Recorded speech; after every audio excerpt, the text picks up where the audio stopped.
The story begins in a magical world where some children are born with special powers. Among them is Nori, a girl who has always felt different from everyone else. When she was just 7 years old, she was looking out of her bedroom window when she noticed a cat standing in the garden. Moments later, something strange started happening. Whiskers began growing on her face, and she slowly transformed into a creature that looked just like the cat. Her father walked into the room and was shocked to see that wings were also growing from her back. That was the moment everyone realized Nori possessed a very unusual kind of magic. 6 years later, Nori is preparing to attend Sage Academy, a famous school for young magic users. For Nori, this isn't just a new school. It's a chance to finally discover who she is. She is going there with her best friend, Reina. Reina can control fire, but she struggles with confidence. Nori is always there to encourage her and remind her of what she is capable of. Ironically, Nori's own magic is far from perfect. Whenever she tries to transform into an animal, she accidentally combines multiple animals together, creating strange hybrid creatures she can't fully control. A few weeks later,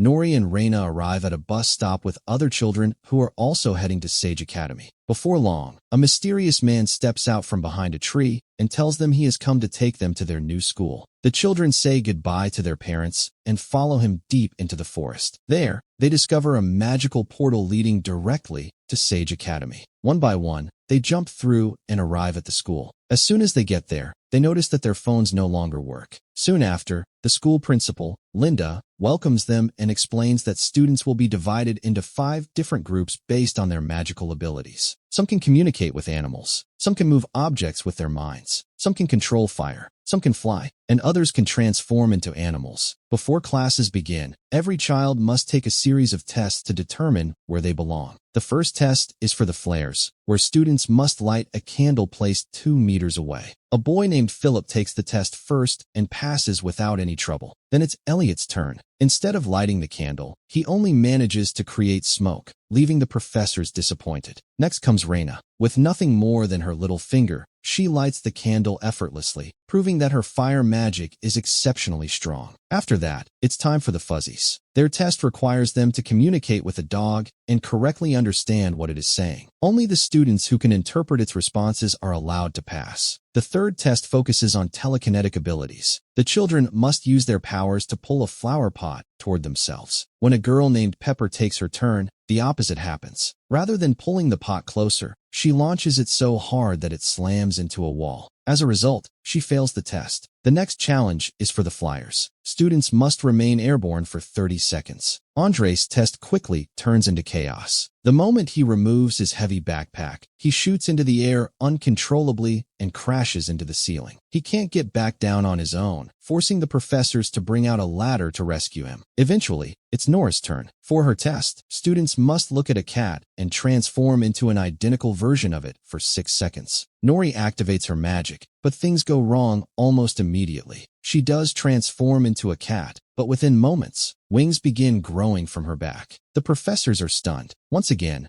Nori has lost control of her magic, and that is exactly what sets her apart from everyone else. After the tests, Nori receives a card just like the other students. Later, all the children gather in the field and finally open their cards to learn which group they have been assigned to. Reina is thrilled to discover that she has been placed with the Flares, the students who specialize in fire magic. Nora's reaction is very different. Her card doesn't list any of the normal groups. Instead, it contains only 3 letters, UDM. She has no idea what it means. While everyone else heads in the same direction, Nori is told to follow a different path marked with a UDM sign. The trail leads her deep into the forest to a separate headquarters hidden away from the rest of the school. There, she is greeted by Bud, who takes her into an underground classroom. Inside, Nori meets several other students who also failed their placement tests. She soon learns that instead of studying magic, these children are taught as if they were ordinary kids, and they won't be allowed to participate in many of the activities available to everyone else. In other words, they are already being treated differently before their first day of school has even begun. The explanation frustrates Nori. The room immediately falls silent. Nobody looks excited. For years, they dreamed about studying magic. She wants to know why they aren't allowed to learn magic like everyone else. That's when Principal Linda arrives and finally explains the truth. UDM stands for upside-down magic. It is the label given to children whose powers do not work properly and are considered unreliable. Linda bluntly tells them that they will never fully control their abilities. She believes it is better for them to stay separated from the other students, gradually forget their magic, and live normal lives. She then reveals the reason behind the Academy's strict policy. Years ago, a student named Rishin Roberts was consumed by shadow magic, a dangerous force that feeds on human hosts and exists only to cause destruction. In the end, the professors had no choice but to seal him. Since then, the Academy has viewed UDM students as a potential risk. They believe children with unstable magic are more likely to fall under shadow magic's influence. That is why UDM students are isolated from the rest of the school and discouraged from using their abilities. The Academy hopes that if they stop practicing magic altogether, they will never become a threat. Meanwhile, classes begin for the students who pass their placement tests. That is when Reina learns about an upcoming Academy celebration called Founders Day. The event gives students a chance to demonstrate their abilities in front of the entire school. Each group will select its 2 strongest students. Those finalists will compete against each other, and the winner will earn a spot on stage during the celebration. Not long after, the first Flares class begins. Professor Argon gives Reina a simple challenge: use her fire magic to turn corn kernels into popcorn. Although she is nervous, Reina manages to perform the task correctly at first. Then Philip starts mocking her. The pressure gets to her almost immediately. She loses control, and all the popcorn burns. Professor Argon is far from impressed and scolds her harshly, leaving Reina feeling even worse. Outside the classroom, a young girl named Chandra watches everything unfold. The strange smile on her face makes it seem like she is enjoying Reina's struggle. The following morning, Bud gathers his UDM students in the garden and promises them a surprise. When he opens a nearby shed,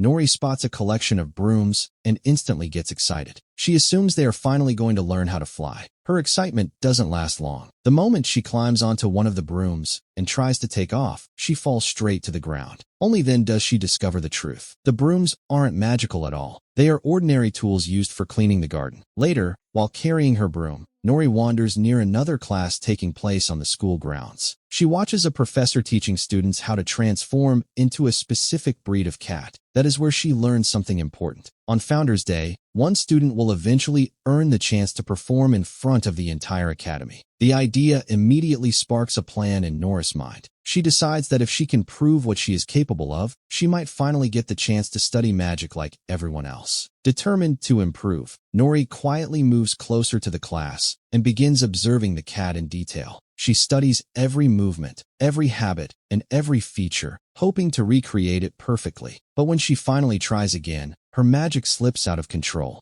The professor sees what happened and immediately contacts Bud. If Principal Linda finds out, it could cause serious trouble for everyone involved. At lunch, Nori excitedly tells her friends that she has already figured out the cat's behavior. The only thing left is learning how to control her body during the transformation. Around the same time, Reina notices Nori and heads over to talk with her. Before she can get very far, Professor Argon stops her. According to school rules, students from different groups are not supposed to spend much time together. During the next Flares lesson, Philip once again demonstrates his talent. He turns the kernels into popcorn with ease. Professor Argon is impressed and names him the top student in the class. Later, while Reina is walking through a corridor, Chandra approaches her again. She showers Reina with praise and tells her that her powers could become even stronger. Before leaving, Chandra offers to help her unlock that potential. The idea sticks with Reina. Wanting to become the best, she begins spending extra hours studying in the library, often staying there late into the night. One evening, a black book suddenly falls from a shelf on its own. When Reina picks it up, she discovers that it is a book about shadow magic. The moment she opens it, every light in the library goes out. The atmosphere instantly becomes unsettling. Realizing something is wrong, Reina quickly closes the book, puts it back, and starts walking away. Then she notices something even more disturbing. The book is following her. Elsewhere,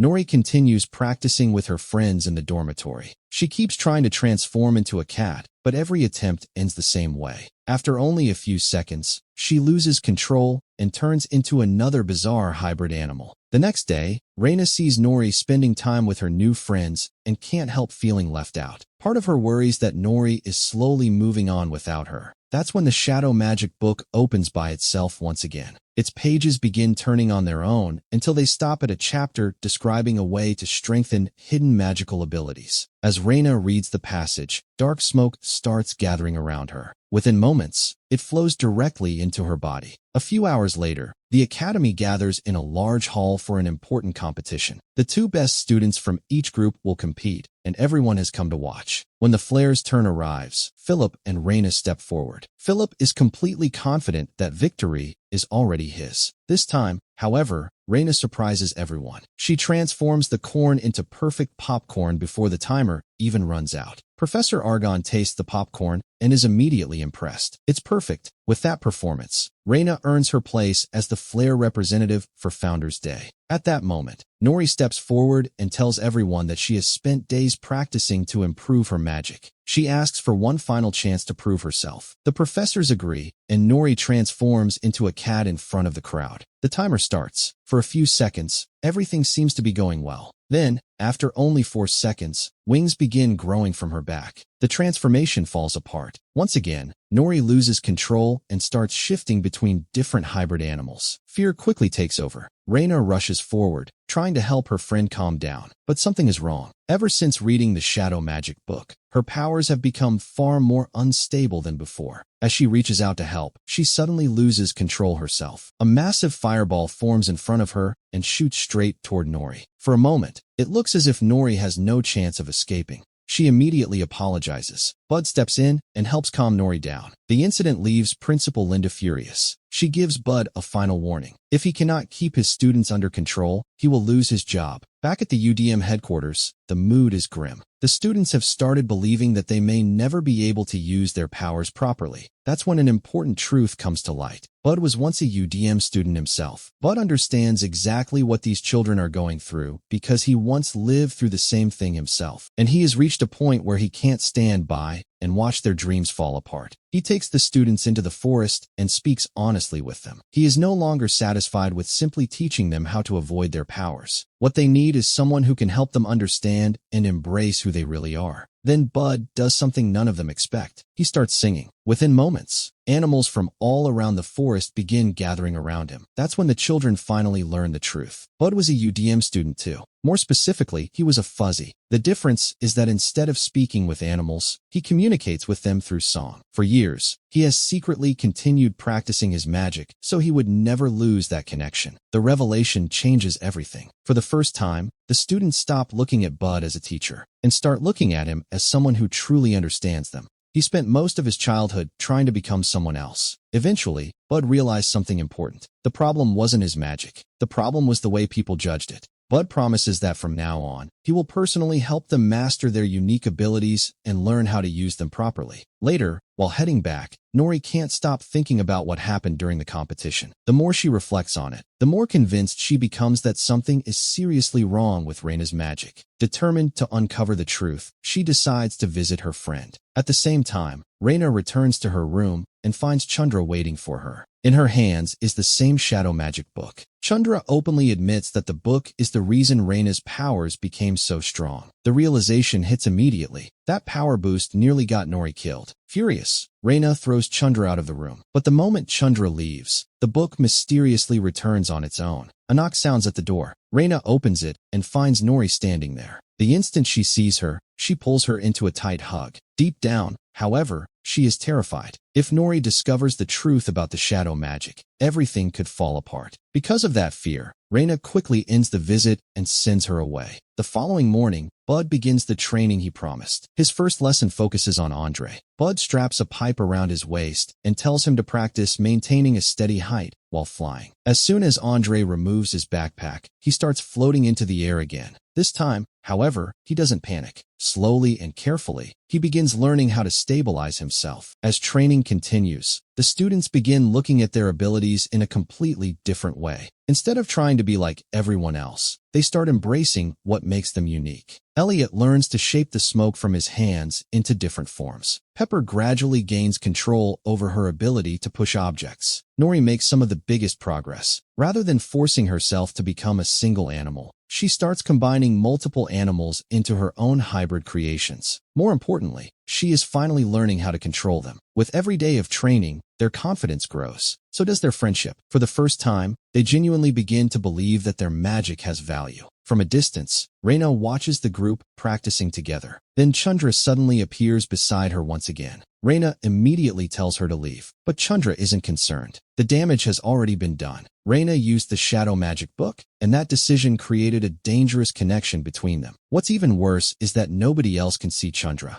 Only Reina can. When the other students notice her talking to someone who isn't there, the truth becomes impossible to ignore. Chandra exists only in Reina's sight. The realization terrifies her. She quickly retreats toward her room, hoping to get away. But Chandra follows. She refuses to leave Reina alone. Chandra continues whispering in Reina's ear. She insists that Reina is far more powerful than anyone else at the academy. According to her, the only thing holding that power back is fear. All Reina has to do is stop resisting and embrace her true strength. Little by little, those words begin to affect her. Eventually, she makes a choice. Instead of fighting the darkness, she accepts it. At that exact moment, Nori arrives. The instant she sees Reina, she senses that something is terribly wrong. An evil presence seems to be surrounding her. Everything suddenly starts making sense. Shadow magic isn't limited to UDM students. It can take hold of anyone. And now it has taken control of Reina. Even her voice sounds different. In a chilling tone, she declares that the entire school will soon be destroyed. Then she warns Nori to leave while she still can. The threat is enough to send Nori running straight to Bud. She tells him everything she saw.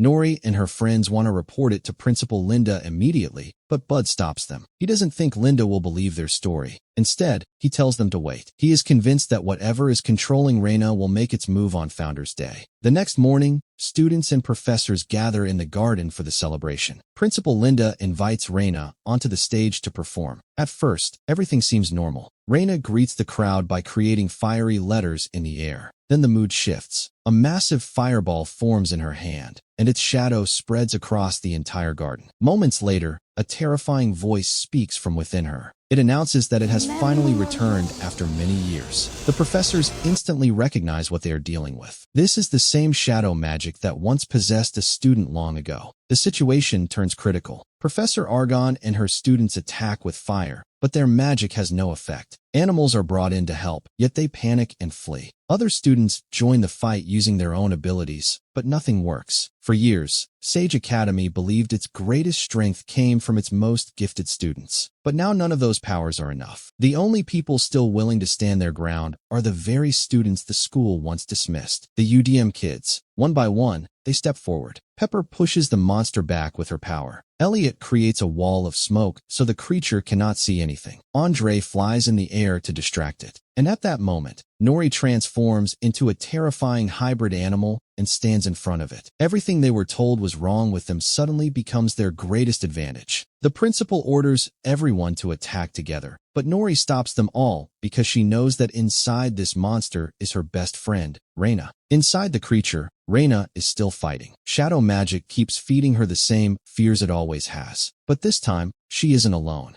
Nori's voice reaches her, reminding her who she really is. Now risking her life, Nori faces the creature alone. The monster is just about to attack her when suddenly a powerful explosion happens inside it, and it gets destroyed on the spot. In reality, at the last moment, Reina had defeated the evil force within herself and freed her soul. Seeing this, Nori feels relieved and runs to hug Reina tightly. In the end, the UDM kids save the entire school together and prove that their unique powers are just as special. For the first time, nobody is looking at the UDM students as failures. Nobody is calling their magic broken. And Nori, who spent years believing she was different, only to discover that being different was never the problem. It was the reason they won. After this, the UDM program is shut down, and now all the children learn magic together. Bud is finally made a real professor who teaches magic in new and different ways. And this is where the story comes to an end. Beyond the magic, the creatures, and the battle against shadow magic,